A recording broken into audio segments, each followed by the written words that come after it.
Hello, WhatsApp. হাসতেছি হচ্ছে এই কারণে, প্রত্যেক দিন তো মানে নিউজ ঘাটাঘাটি করাই হয়। তো এই 13 নভেম্বর ঘিরে যেই সমস্ত কার্যকলাপ দেশের মধ্যে ঘটতেছে সবই তো দেখতেছি। তো আমার হঠাৎ একটা কথা মনে পড়লো যে মানে আমরা যখন আন্দোলন করছি, রাস্তায় বেরোইছি, তখন হইতেছে আমাদের মোবাইল টোবাইল চেক করছে। তারপরে কারা চেক করছে এটা তো আপনারা ভালো করেই জানেন।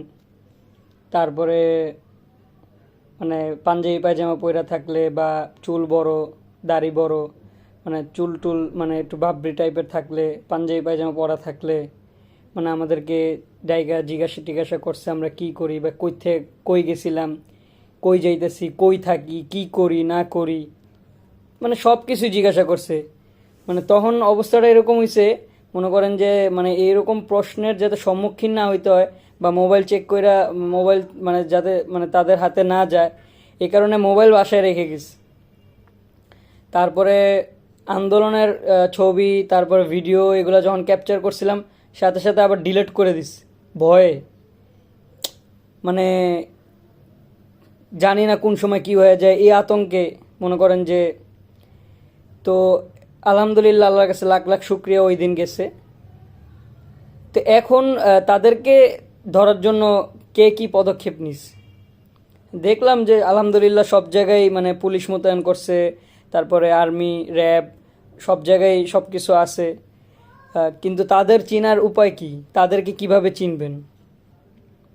আসলে সত্যি কথা বলতে কি, তাদেরকে সবাই চিনে।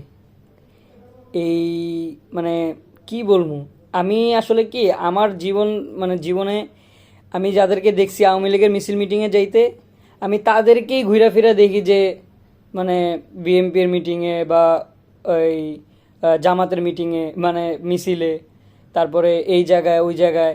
এই মনে করেন যে 200 300 টাকা 400 টাকা করে এখনও দেয়, এখন হয়তো একটু তারা বেশি দেয়, ওই লোভেই মনে করেন যে এখনও যায় অনেক মানুষ। আর কিছু তো আছে তার সিরা পাগল ছাগল, এটি এমনি যোগ দেয়। তো যাই হোক, মানে সব কথার মূল কথা হইলো আমাদের সময় কিন্তু অনেক কঠিন অবস্থা ছিল আর কি। তো এখন সেটা আছে কিনা আমি রাস্তাঘাটে গেলে তেমন একটা দেখি না, কি বলবো। যাই হোক, অপেক্ষায় রইলাম কালকের পরের দিনই।